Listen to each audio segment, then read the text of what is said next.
नमस्कार, welcome to my channel Rupali kitchen. आजच्या रेसिपीसाठी मी घेतलेले आहेत 2 वाटी तांदूळ, 1 वाटी चना डाळ, अर्धी वाटी मुगाची डाळ आणि अर्धी वाटी उडदाची डाळ। या वाटीने मी सर्व प्रमाण घेतलेले आहे। तुमच्याकडे जी वाटी असेल त्या वाटीने तुम्ही प्रमाण याप्रमाणे घेऊ शकतात। या ठिकाणी अर्धी वाटी पोहे मी घेतलेले आहेत।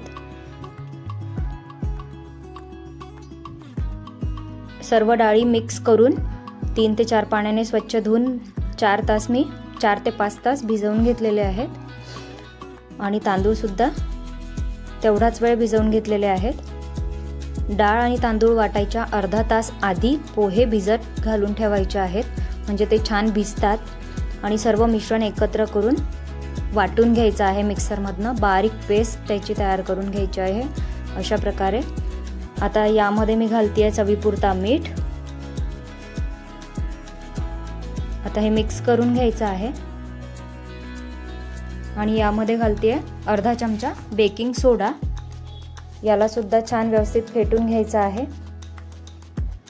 आणि याला फर्मेट होण्यासाठी मी साइडला ठेवून देणार आहे।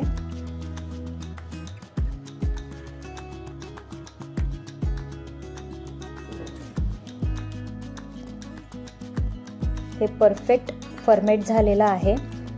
आता याला मिक्स करून घ्यायचं आहे, ते हळूहळू खाली बसेल।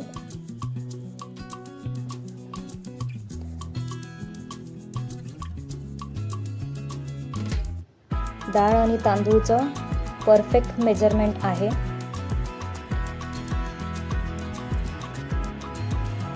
आता यामध्ये मी 4 मिरच्या घेतलेल्या आहेत, या मिक्सरमधून फिरवून घ्यायच्या आहेत आणि या बॅटरमध्ये टाकायचं आहे। यामध्ये आलं लसूण पेस्ट घातलेली आहे। मिरची, आलं आणि लसूण तुम्ही एकत्र मिक्सरमधून सुद्धा काढू शकता। मिक्स करून घ्यायचं आहे याला।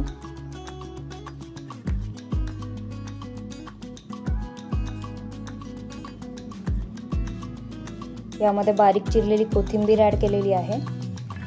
यामध्ये तुम्हाला आवडत असेल तर बारीक चिरलेला कांदा आणि टोमॅटो सुद्धा ॲड करू शकतात।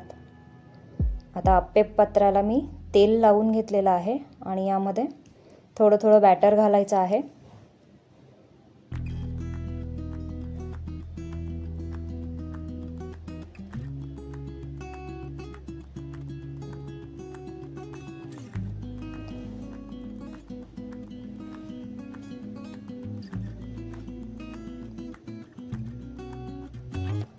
याची एक साइड व्यवस्थित शेकून झालेली आहे।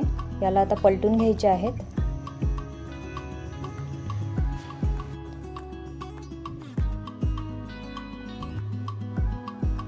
दोघं साइडने गोल्डन ब्राउन, हलके गोल्डन ब्राउन होऊ द्यायचे आहेत।